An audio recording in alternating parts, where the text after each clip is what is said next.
They can take everything from you, but they cannot take your knowledge. We shouldn't confuse attention with true influence, because nowadays anyone can get attention. Chantel Elloway is an award-winning entrepreneur and angel investor shaping the future of technology and finance, from AI and Web3 to fintech, biotech, and longevity. Named Techpreneur of the Year in the Middle East and a Forbes 40 Under 40 leader in tech, she operates at the intersection of innovation, strategy, and global impact. With a background spanning government, media, and investment, and experience across 130 plus countries, Chantel isn't just investing in the future, she's helping define it. People, they're so focused on being woke, Yes. but you have to be awakened. So for example, with AI, we have AI avatars, we have AI clones. Just recently, this week in the news. What most people get completely wrong, not about investment, about money. Well,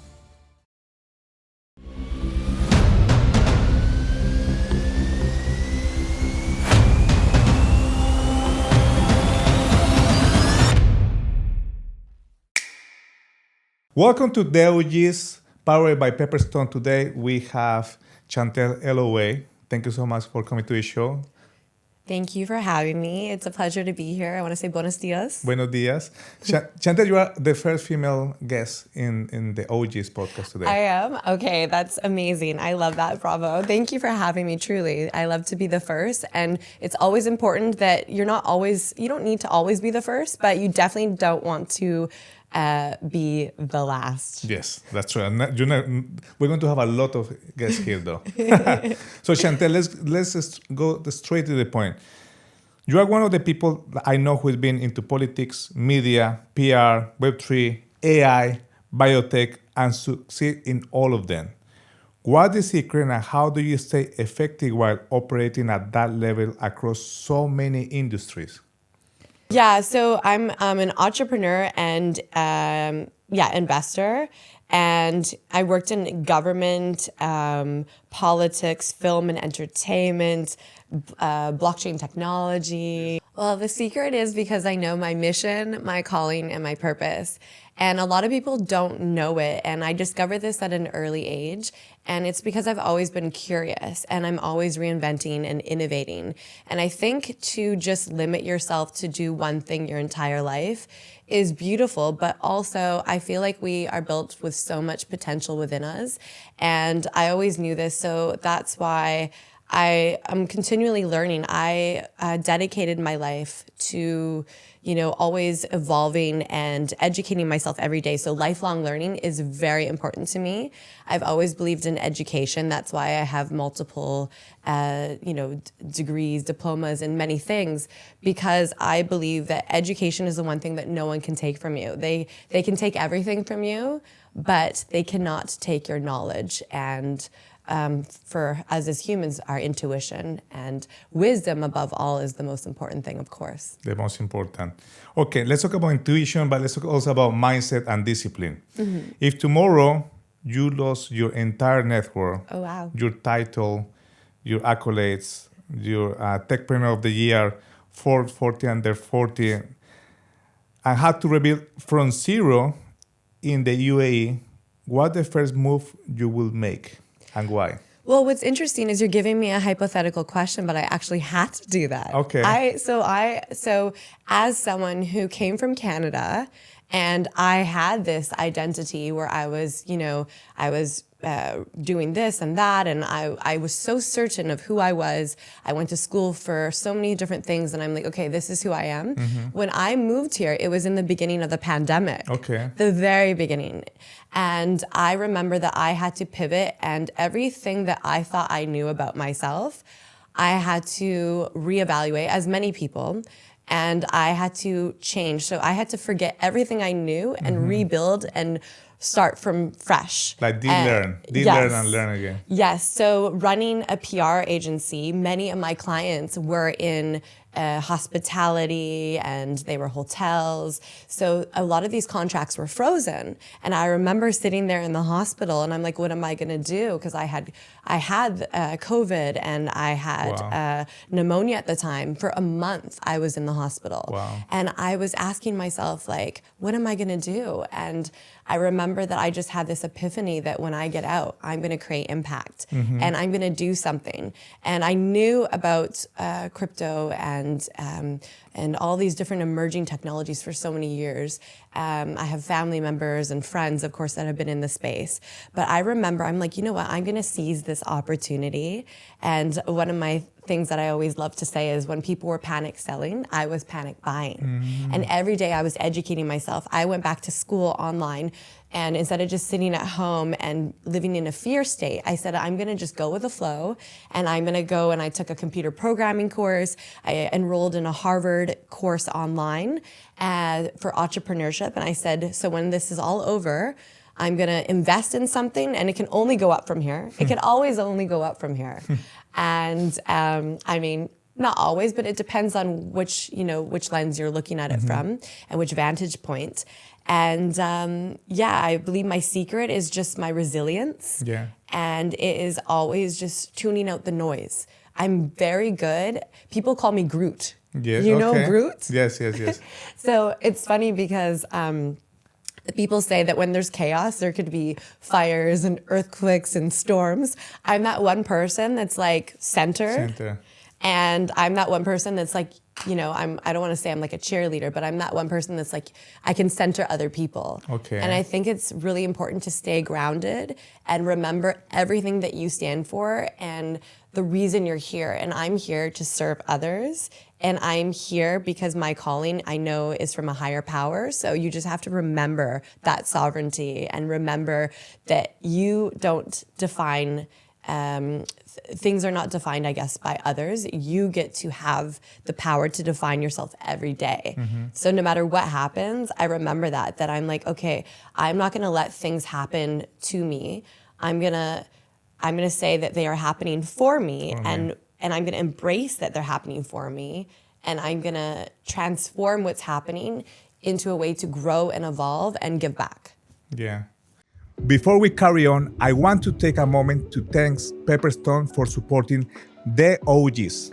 Pepperstone has been a trusted name in trading since 2010, giving traders around the world access to global markets with tight spreads, fast execution, and professional platforms like MetaTrader, CTrader, and TradingView. What stands out about Pepperstone is their commitment to transparency, regulation, and excellence, quality that align perfectly with what we value here at the OGs. So to our partners at Pepperstone, thank you for believing in this community and for empowering traders to push the boundaries of what's possible.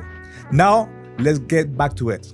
I love what you said about giving back, but also I like the part about education. Basically, you were in the middle of COVID with pneumonia, like really poorly, and then you going back to education, because actually in Pepperstone, that's what we're doing. We're trying to educate people in the long term, not the quick wins. When you come into trading, most of the people come and they just want to win really fast. But everything takes time, especially at trading. And we're trying to educate everybody in a lot of countries. And talking about countries, you traveled to 130 countries plus. What did that teach you about ambition, resilience, and navigating uncertainty that someone who never lived their city, right, will never understand?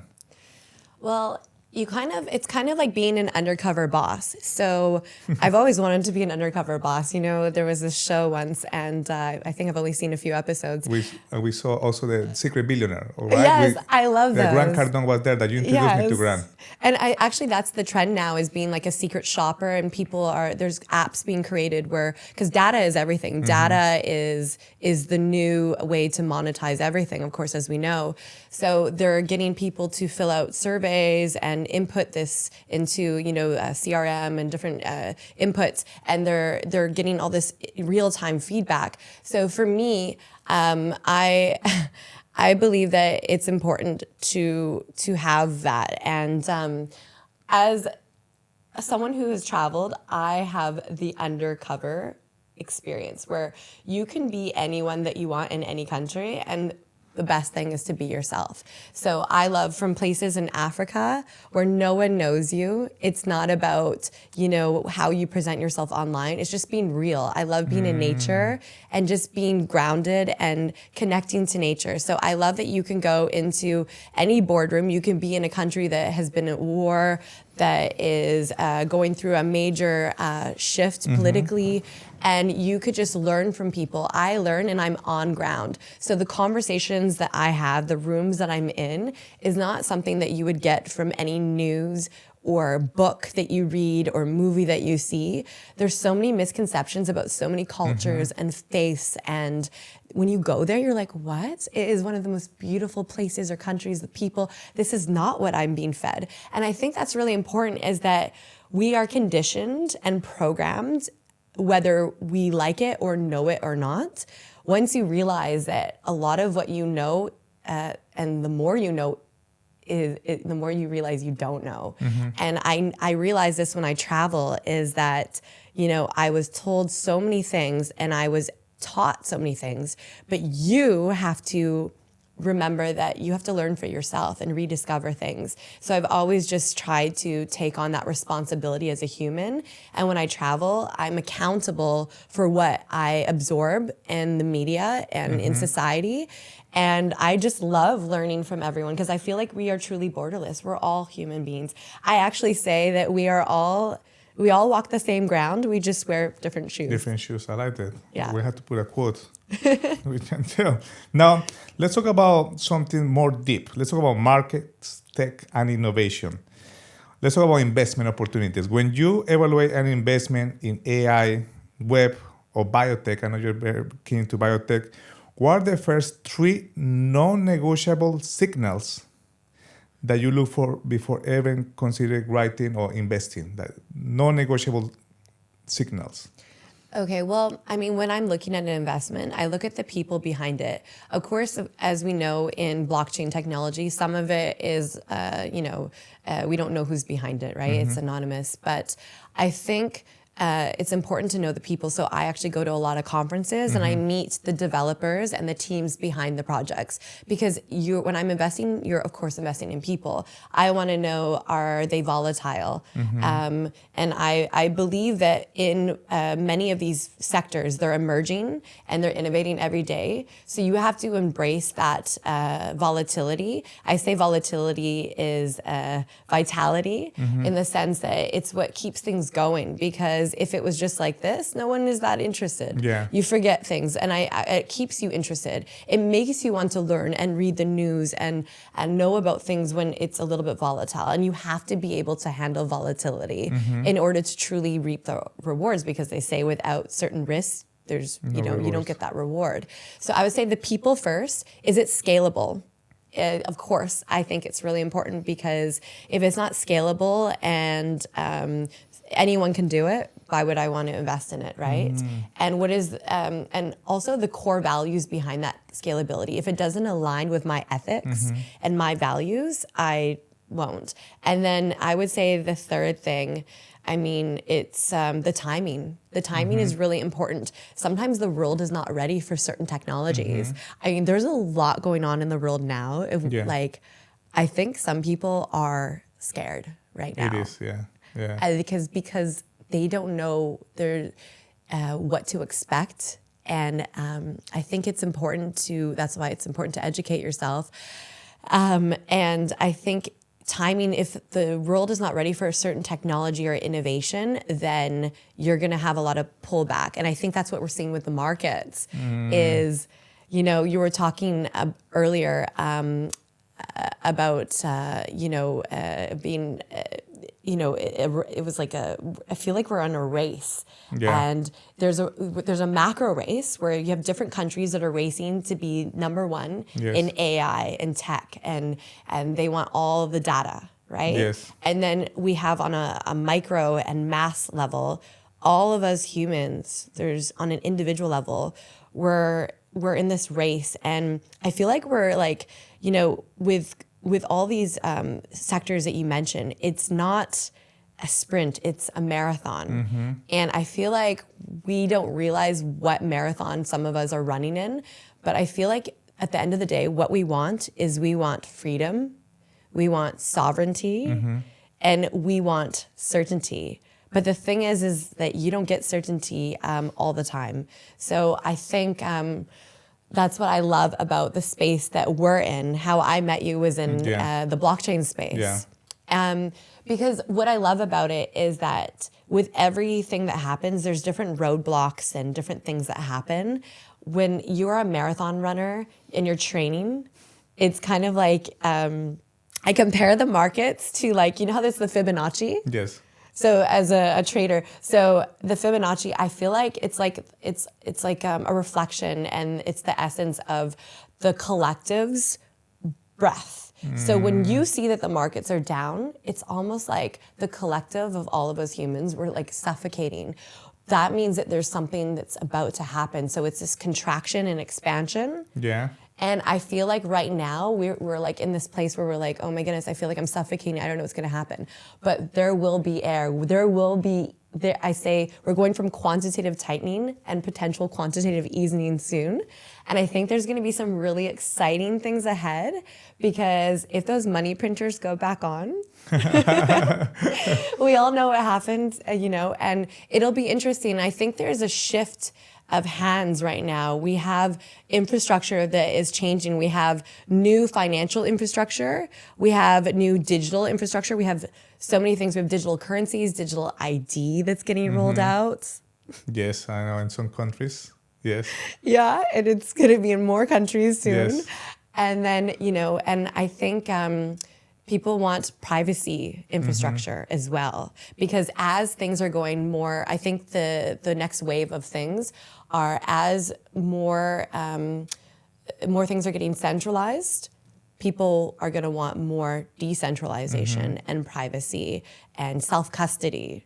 So I think this is important, so this is what people have to choose. Like which road are you going to take? Yes, but sometimes you don't have a choice. Yeah, sometimes you don't have a choice. But you say something interesting about Fibonacci, about the markets. And I've seen that with all my friends that are traders. And this is obviously no financial advice. But being a trader gives you so much opportunities and freedom, but it takes time to get to a certain level, right? And then you talk about the microeconomics. Sometimes when you get started, when you start with $100 or $1,000 and you jump in a chart, obviously it's going to be quite challenging to get to a certain level when you have $1 billion company that you have to go against to. But you have to do it step by step. I've seen all my professional trader friends, they didn't start with a massive bag, right? They start with a couple of hundred, a couple of thousands, and now they became, after so many years, the whales or the best traders. But it takes time, and people don't understand that. Like in any industry, to get to the 1%, it takes time. Yes. And Chantel, you have seen something, because you are very well spoken, you've been a journalist, but also you're in PR and tech, and obviously you have all this knowledge, and you sit at the intersection of PR and tech. What's one misconception founders have about getting attention that actually kills early stage startups? Like sometimes you want so many attention, right? But sometimes kills like the early stage startups and startups just getting started. Yeah, I mean, I think it's important that we shouldn't confuse attention with true influence, because nowadays anyone can get attention. You can get attention by having a viral video, and then it's there and then it's gone, right? I think true attention is influence and impact. And in order to have that, you need to make sure that people have conviction. So when, and this is not financial advice, I also need that disclaimer. So when people are investing, you need to have that conviction. So a lot of people want that quick return. But you have to, if you're not convicted, then why did you invest to begin with? And that's just literally like throwing your money away. So I think with what you're saying about attention is it's kind of like if you want something and you want it bad, you have to know what the long-term value will be. So I think value is everything, and there's value creators. Okay. And if they're not value creators, I don't trust their credibility. So I think, speaking of trust, it's really interesting because we have, in the markets, we have fear and greed. Yes. Right? Yes. So with any investment or anything, there's this fear element and greed. And I don't know who coined it. I think it was many years ago. I don't know how many years ago. But I actually don't like those words. Fear and greed are so negative, right? It's negative, both of them. Both of them. Yes. Like when I'm doing things, that comes from a very negative and dark frequency, and it's not serving our highest purpose. How would you call them? I would call it, let's see. Abundance? I love abundance, yes. Abundance, scarcity, yes. But I would say from a mindset when I'm investing, I would say maybe possibility. Possibility. And safety. Safety. Trust. So I think they need a new metric. We should coin it right now. Maybe we create it today. Right? Why don't we? Yeah. I think with this new financial system, as we have autonomous vehicles, AI, we have the tokenization of real world assets, we have digital, like we have stable coins and digital currencies. Everything is changing. Everything as we know it is changing. I think we need a new metric where people need what's possible, because many things are possible, and what's safe.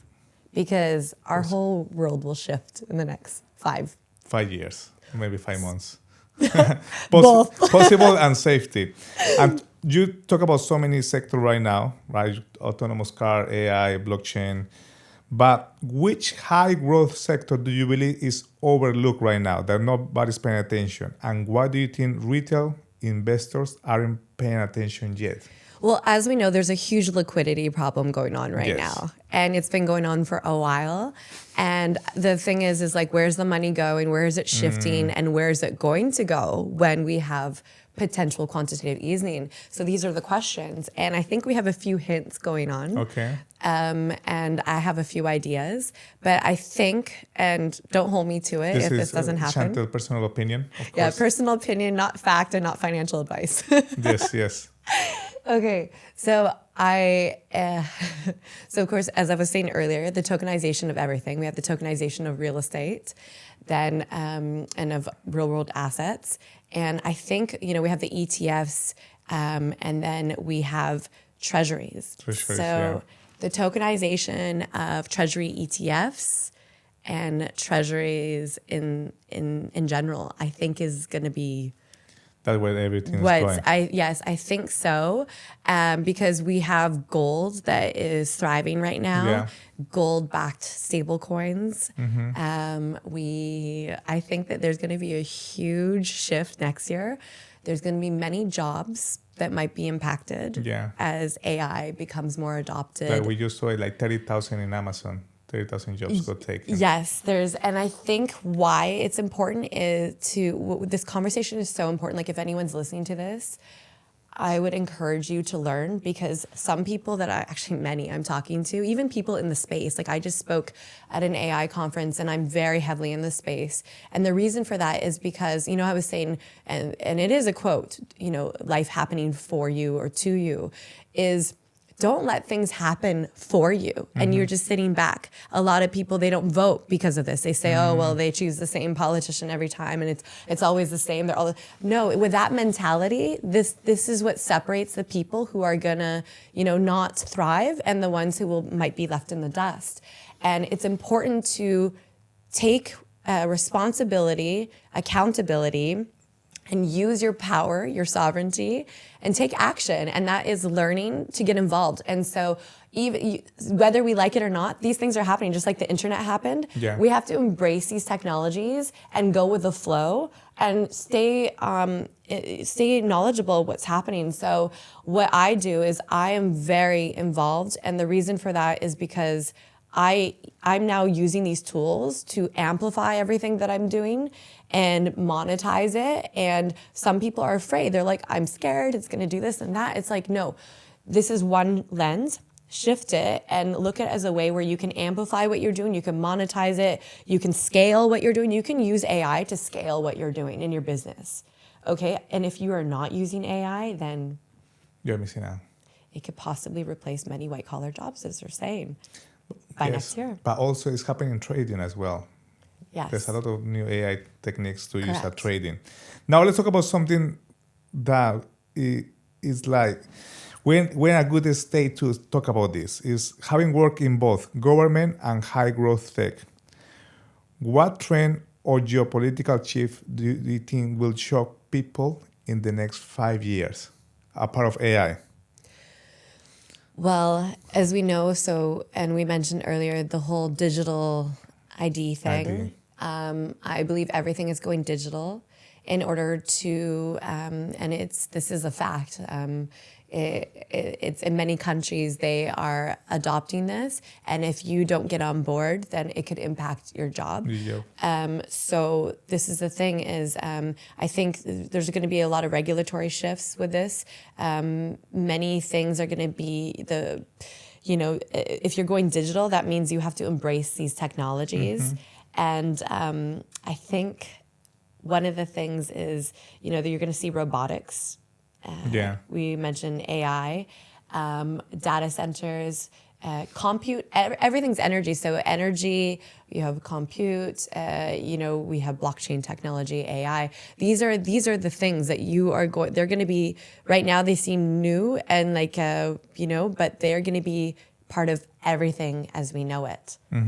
Everything. Everything will be together. Yes, everything will be.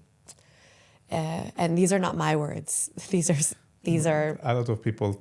This is what's happening. That's happening. And the thing is what are you going to do about it, right? Yeah, you have to embrace it in a good way and learn from it.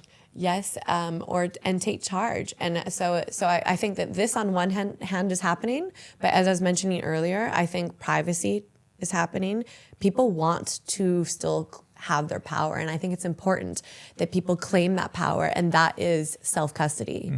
So and also trusting people. If you are going to have any partnerships or give your money to anyone, make sure they're trustworthy. And I think I wouldn't be here unless I trusted you. Thank you. And I think that's what it's about, is building strong relationships with people and with governments, with businesses, with your community. Community is everything. That's how we thrive.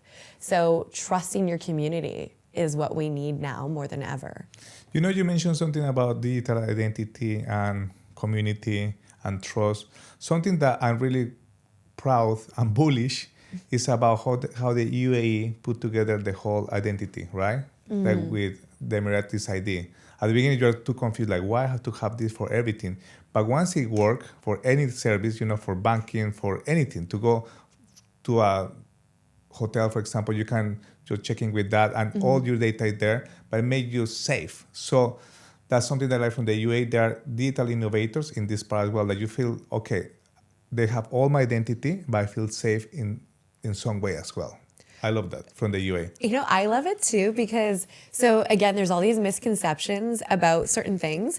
As someone who is a Westerner who's lived here for almost 6 years, I absolutely love how safe I feel in this country.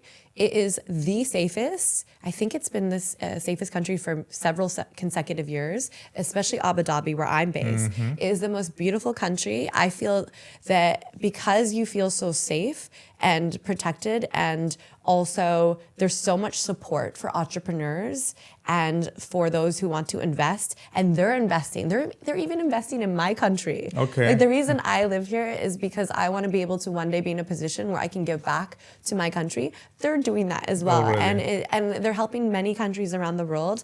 And I love how they are the ones who are shaping the future as we know it. We even have a minister of AI. Yes. That's so cool. That's cool, yeah. Right? And a university of AI. Yes, and we have so many funds, and there's so many different companies based in the ADGM and in Abu Dhabi in general. They're investing in the people, and they truly believe in what the definition of future is. They are defining what the future is. They're not letting the future happen. They are creating it, and they are defining it. And I think that is so beautiful. And that's why I love living here, is because you have all these tools and resources, and you can be and do anything you want, truly.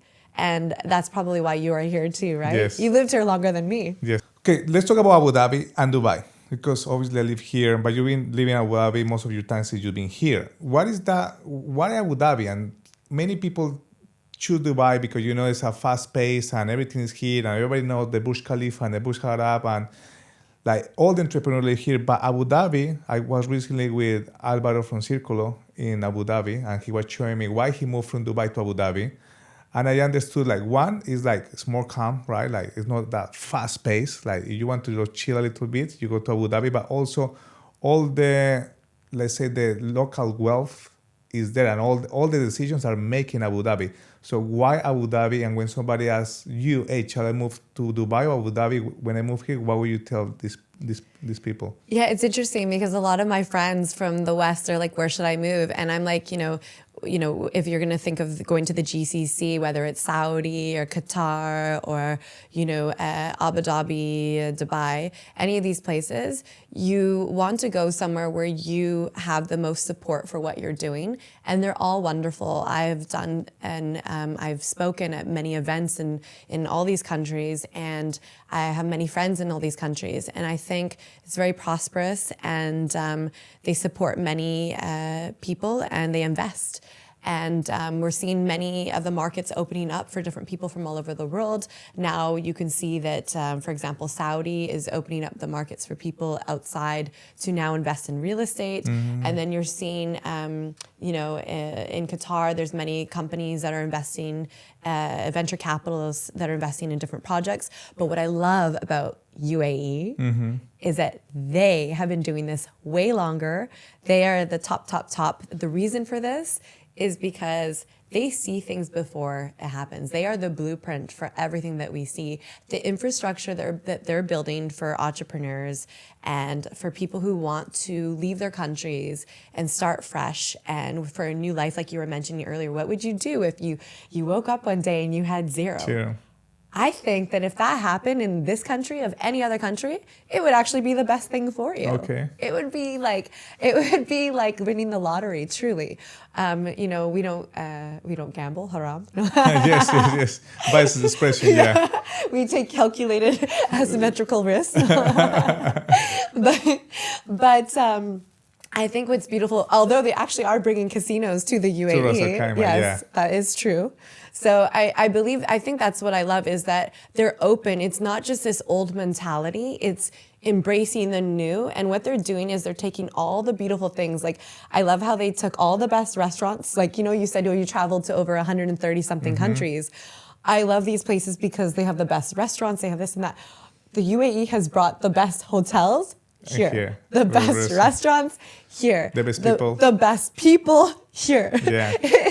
I wish that it's like we are. It is so incredible. It's the epicenter. And now, okay, I talk about Dubai probably faster pace, Abu Dhabi more like grounded.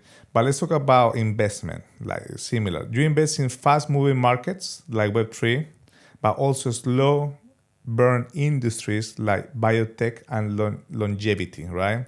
How do you personally balance the quick upside, the quick gain, versus the long bet?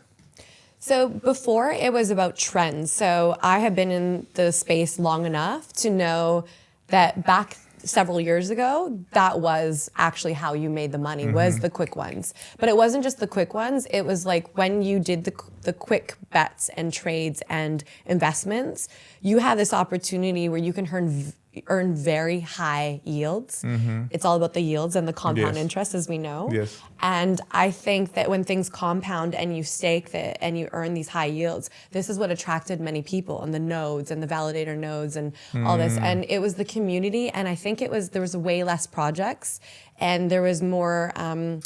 There was some utility, but I think it was more the narratives. I think it was just like the potential and the possibility of everything. It was, and there was a lot of liquidity, a lot more liquidity than for sure. So I think what it is back then it was that, but it's all about the narrative. So as someone who is a publicist, I remind myself that it's about the narratives. It's not, the narratives are what shapes the markets. Mm-hmm. It's what shapes the stories of our human interactions. And the narratives in our minds, the conversations that we have in our heads shape everything, our reality as we know it. So if you can remember that it's all about the narrative. So when you turn on the news and all the people you follow, that is the narrative that you are truly intentionally choosing to receive, but you can change and you can create your own narrative. And that is how you choose to look at everything. So again, it's the narrative of the markets. They want you to believe something.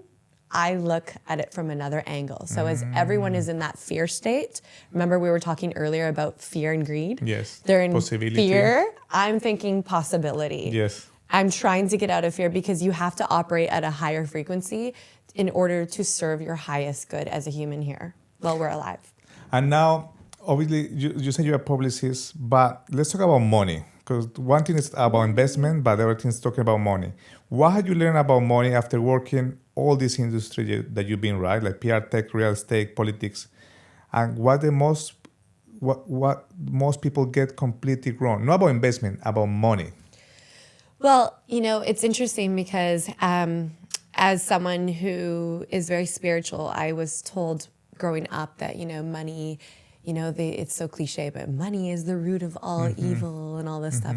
I absolutely hate that phrase because I think it just amplifies things, money. So if you are already a person with bad intentions, then if you receive more money, it will amplify that, right?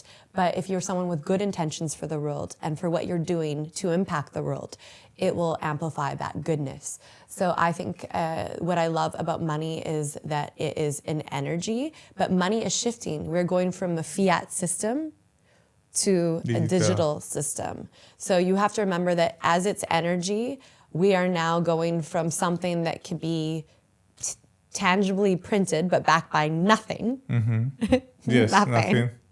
And it's depreciating so much. Yes. We have 10% in some countries, 20% in other countries. 80%. It's insane. Yeah. Yes, and inflation. So money as you know it is all just, I want to say, it's an illusion. Okay. It's an energetic illusion. So you have to tap into that other dimension of that energetic frequency and realize as things are going digital and centralized, what are you going to choose? So I think the misconception about money is that it belongs to certain people. Everyone has the same 24 hours, and we all have the same power within us. You just have to tap into it. So when there's fires going on all around me and houses are burning in the markets and things are happening and there's wars, you have to remember the fire within you. And that fire within you, what ignites you, what keeps you going, what is the fire within you that is going to create and light other people up? Because don't dim your light. You need to light other people up with that fire within you and stop being distracted by the noise of the fire around you. So talking about being distracted, there's so many people probably watching this or listening to this podcast. But let's talk about for young professionals across the world, right? Especially in third world countries like Latam or Africa, or even now third world countries become kind of the Western country, right? So something that happened to me before, because I'm from Colombia, I used to think Europe, it was just a first country, but now with all this changing in finance, actually people are struggling in Europe, people are struggling in America, people are struggling in Canada. A lot. So for somebody that is young, getting out of university or college, or they're just trying to find their way around, what's the smartest first step they can take to create real financial momentum in the next 12 months? Because everything is shifting right now, so you need to take advantage. Okay, so again, this is not financial advice. Everything that we say on this podcast is it's not financial advice. And by all means, I'm not an expert. But what I do know, so the last thing you said was, did you ask me a how question? How can we? How? Yeah. What is what is the smartest first step they can take to create real financial momentum in the next 12 months? Yeah, so it's the why and the how. There's the what, the why, the how, the what. So you need to remember your why. And how are you going to do that? Well, you have everything that you need. I think a lot of people, they it's really what you choose as, everything's an algorithm to our reality. So if you are following people on social media, make sure they're people that are going to add value to your consciousness, to your growth.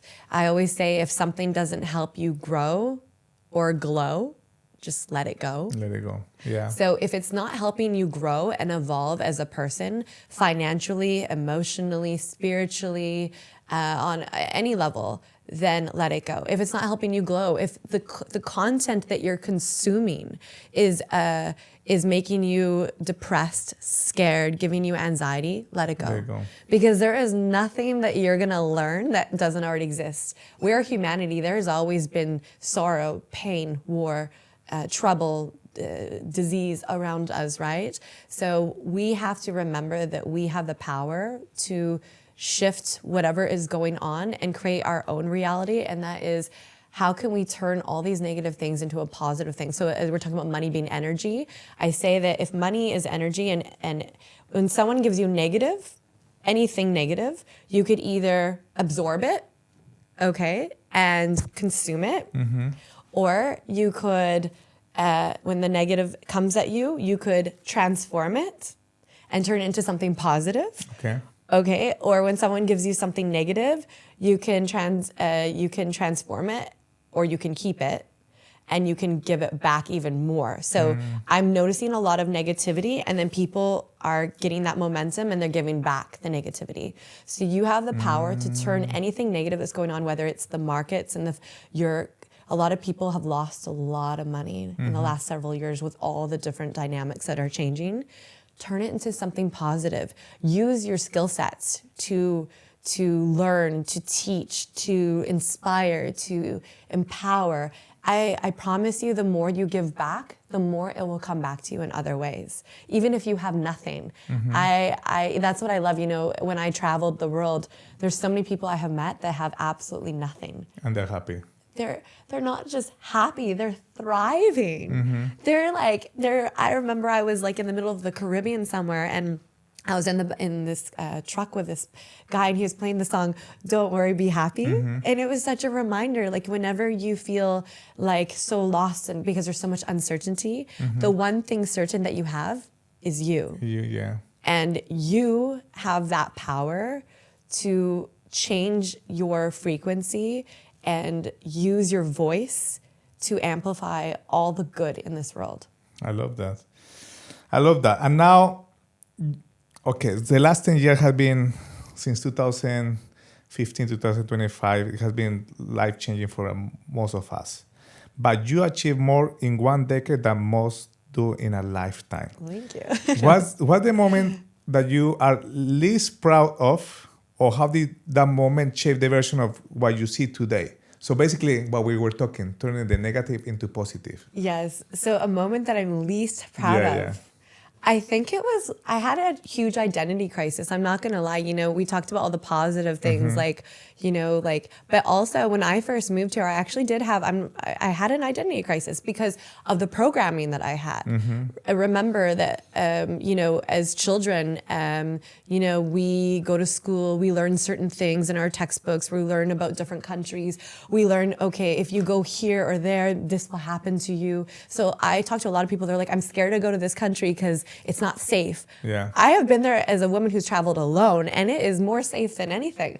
I've rode on the back of as I was saying, trucks and this and that. And it's like, I know what it's like, and I've been on, and it's just, maybe it's the people you're hanging out or the areas you're hanging out, and that's with any major city or place in the world, right? And not everywhere is safe, as we know, but I think it's just so, maybe it's the people or the timing that they were at the wrong place at the wrong time. But I think one of the things that I was most upset about myself with when I first moved here was I thought that I was going to lose my voice as a woman. Wow. So, and you are getting a lot of voice now. Well, it was also a time when I first moved here. Again, it was during the pandemic. So, of course, it was not just moving to the Middle East from a Western country where I was involved in politics most of my life. So I'm used to using my voice. When I moved here as a woman, I was like, oh my goodness, it's like, what if it's like they said, where I move here and I can't talk, I can't, right? Wow. But when I moved here, I'll tell you, of course, the first several months to a year, it was hard to tell because everyone was locked in and it was In the it COVID, was yes. like, you know, you're in No, your house. no. So if I use my voice, probably not the best time. Yes, yes, yes. I think back then they were like, you know, they were closing down people's bank accounts back then if people use their Wow. voices, in my country at least. But I think using your voice in a strategic way that will remember when people use their voice, it's when you educate people, it has to be an empowering way. You don't want to create more fear. When you create more fear, then you amplify that fear. So when I do it, even though I'm knowledgeable and I know a lot of things, use your voice to amplify more love, more abundance, as we were talking about, and elevate people from this lower frequency of fear and scarcity, and people that are, you know, self-sabotaging themselves and feeling like this is limited and this is all that they have and this is all they know, to how can we evolve to our highest potential. So I realized my voice through this space, Yeah. through innovation, because innovation is changing every day, just like us. We're humans and we change every day. We have so many cells within our body that are always changing, and our DNA, when we were a child, is no longer the same DNA. We think that we're that same person, that same Andreas and Yes. Chantel as a child with what happened to us in our past. But we change. They We say change. our cells, we get new cells. So we are not the same person. It's like a baby that's formed in the womb. It's evolving, it's growing. We are always evolving and changing. And the moment you recognize that just because you might be the same Andreas and Chantel and whoever's listening to this, you are not that person anymore. And you have that power every day to create in you someone new. And I think that's beautiful. I love what you say about the embracing the change. Yes.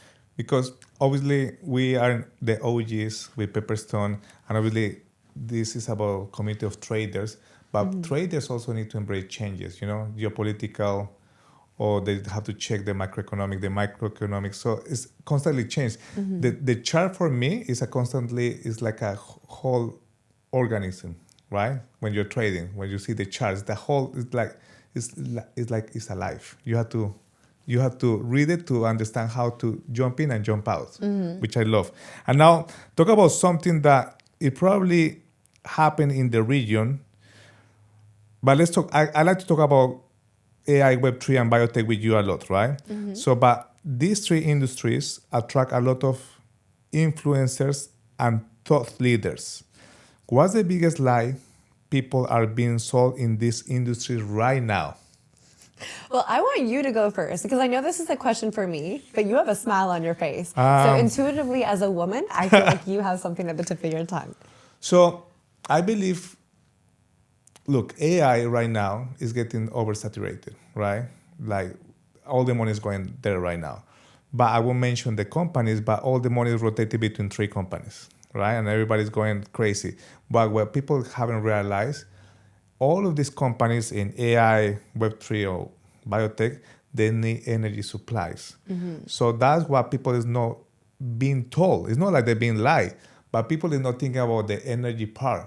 To run all of these data centers, to run all of this AI, you need energy. But also to run AI, let's talk about data.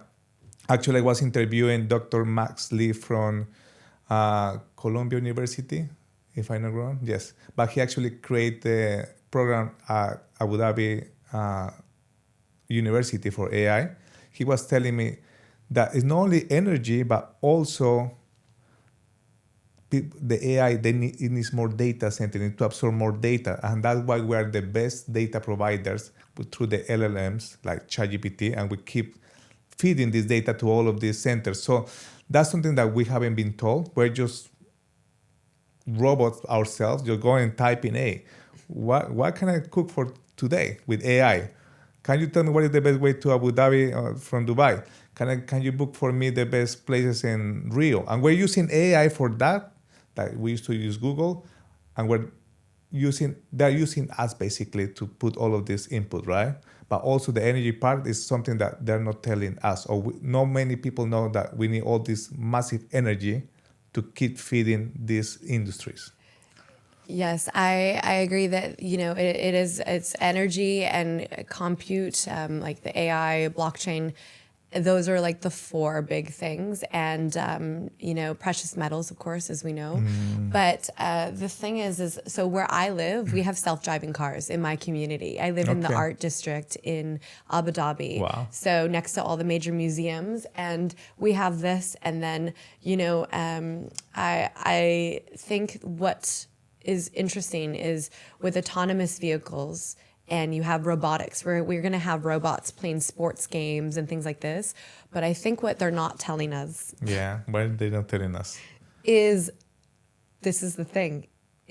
They are telling us. They are telling us, They actually are telling us. but we're not listening. We're not listening. We're not opening our ears. We're not like we're I mean, this is why I mentioned the treasury thing earlier. I feel like, the leader of the US administration did Yes. a tweet recently, yesterday, and called them tea publicans. Tea. Okay. People think, oh, that means Trump. Okay, I'll Yes. say his name. It's a trigger word for some, Yeah. but I love it because we get it's so interesting because I believe that he was hinting about treasury bills, T-bills, treasury ETFs. I think this is, again, where maybe the liquidity might go. I'm not sure. But I mean, maybe this is what's happening. And I think there's hints. There's subtle hints. There was someone that wore a shirt that said 2008 financial crisis on his shirt the other day. And he is a very, influential person. And I'm thinking, why are people hinting all this stuff? Like, there's signs everywhere. You just have to open your eyes and be Okay. awakened. People, they're so focused on being woke, Yes. but you have to be awakened. And that is, really truly looking at what's being said and what's not being said, what's being shown and what's not being shown, and collecting all the dots. So for example, with AI, we have AI avatars, we have AI clones. Just recently, this week in the news, they talked about, we were talking about how AI might replace many white-collar jobs. Yeah. Unfortunately, there's going to be AI clones that are going to be, Replacing us. So we have a Chantel AI. which I don't even know what to say because I'm in this space and I'm like, what? I can't even imagine what an AI clone of you or me would be like. Because I'm already like self-diagnosed ADHD. So I can't picture this AI clone Having like ADHD. running around doing this, that, because I'm like, so it will be interesting. But I think it's for these types of jobs where they're in, it's the more, but the thing is you could use this as a tool. So they say, well, they're doing this. You can do more of the things that you love. I don't know. Do you embrace this narrative or not? These are all narratives, remember. Just like the narrative, Bitcoin's going to 100,000. Many people didn't believe this. It happened. It happened. Bitcoin's going to $1 million. It's a narrative. Or gold. The gold, they didn't think it was going to go this price this year. It's been the highest. Right. But the thing is the more people you have that believe a narrative, it actually happens. It's kind of like manifesting. We all collectively manifest something. It's like saying, okay, the world is going to end. Well, it's going to eventually possibly, Yeah, one day. we're going to go to the space. One it day. eventually happens Yeah. because enough people believe in something, it happens. So if you think the AI is going to take your job and enough of us believe this, it It will happen. But if you embrace AI and embed it into what you're doing to amplify your skill sets and really scale what you're doing and empower, your profession in a way where you can create more money in your field and more jobs. then it won't replace you at Yeah. all. I think it's because they want you to believe it will replace you. I really feel like we are in this bridge and we are in this transition period. It's right now before, as we transition from traditional into the digital, we are that society and we are the humans that are bridging. I don't want to talk about this word, but transhumanism. This is even the discussions they're talking about. happening, yeah. We have things that are being implanted. Yeah, we're seeing in Black Mirror and movies, right? Oh, Black Mirror was more a reality. That's when they were starting to make it. It wouldn't have made the television series if it wasn't already happening. It's been happening. the thing is that we let things happen, or we can, use these tools and learn and educate. And I think there's many resources to educate. I love how Pepperstone. Pepperstone. So I would love to learn more about this. So it's important that you educate. And I feel like my mission right now on this earth is to educate people. And I'm not a teacher by all means, but to empower people to learn themselves, because, I think if people don't take action to learn and learn from multiple, so it's not bias, learn from multiple mediums, because you are the medium to your own message in the world. Marshall McLuhan, I don't know if you know who he is, but in public relations, there's this guy that they taught us, his name is Marshall McLuhan. He said that these tools are extensions of us. So the computer, when you use the computer, it's an extension of you. These technologies, when you use your phone, it's an extension of you. When we use AI, it's an extension of us. It's not here to replace us. It's a tool to be an extension of us as a human. It is not here to replace us, unless we wanted to or let it. But they say that as we shape these tools, they are shaping us. It should be, yeah. So if we shape them too much, they will shape us. So we can sharpen these swords. We're sharpening the sword of technology and innovation. But if we sharpen it too much, where we give up all of our sovereignty as humans, these tools can come back and hurt us. So we have to use our power to use them only as tools. So when you use a knife, use it to cut your food. Yes. Don't use it to hurt someone. Yes. Because the intention behind these tools is what matters, is do you come from a good intention? With anything in life, good and bad, yin and yang. So I hope that humanity will use these tools to amplify more good. To amplify more good. Chantel, and I have a closing question. You talk about narratives, right? Yes. And also you have trade, you have invest. If you have the possibility to trade in any industry, right? Will you choose one or multiple? For example, will you trade CFDs, stocks, SP500, crypto, or will you choose one, or you choose all of them? Because a Pepperstone, you can choose all of them or just focus on one. Well, it's interesting because in the stock market, we already know that those are, as you said earlier, it's only a certain amount of companies. And you can see which companies, you can see which ones are building the next higher networks. We're going from 5G to 6G. We have these evolvements of semiconductors that are happening, chips. In the biotech space, I'm in longevity as well. I'm looking at the ones that are truly sustainable and again, align with my ethics, because there's a lot of things happening. Like we're talking about cloning. I can't believe we're even having this conversation. Yeah. I never thought I would, but it's happening. There's like AI clones. People are cloning their animals. But that happened with Dory, with the sheep, 20 years ago. Remember they cloned an animal? And a famous footballer's dog. Wow. Recently. And, you have these things that are happening, and it's like, it's happening regardless. I think the world, there's going to be a lot more darkness. It's going to be coming into the light. That's the best way. It's a pun. So there's already been a lot of darkness in the world. It's coming more into the light. And we, as the light, need to keep radiating our light to shine light on that darkness, if that makes sense to you. Yeah. People can take this for whatever it is, that as the world shifts in the next 5 to 10 years, the next 5 years are going to be a wild ride. Yeah.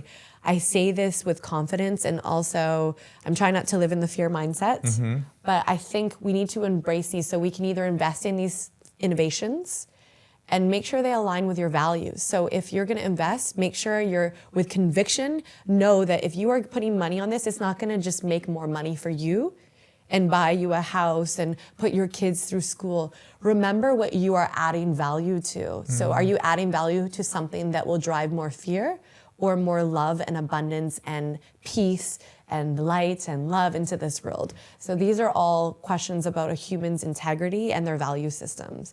And so value systems create value, and narratives shift that. So that's what's creating the true value, is what narrative are you gonna feed into? We're either gonna starve narratives or we're gonna feed them with, and what we invest in is our conviction. And I think if you have conviction that things are going to go bad and in a scary way, then don't invest in them. Okay. Don't invest time or energy, money, or any of your resources in them. Invest in something that will create more value for something good that aligns with your values if you are that person. So talking of narratives, I think so we have one of the best episodes so far at the OGs and Pepperstone. Thank you so much for coming to the show. I'm very grateful that having you here, and I hope everybody have learned from you. I have only one more question for you. If people want to find you and connect with you, how they can connect with you?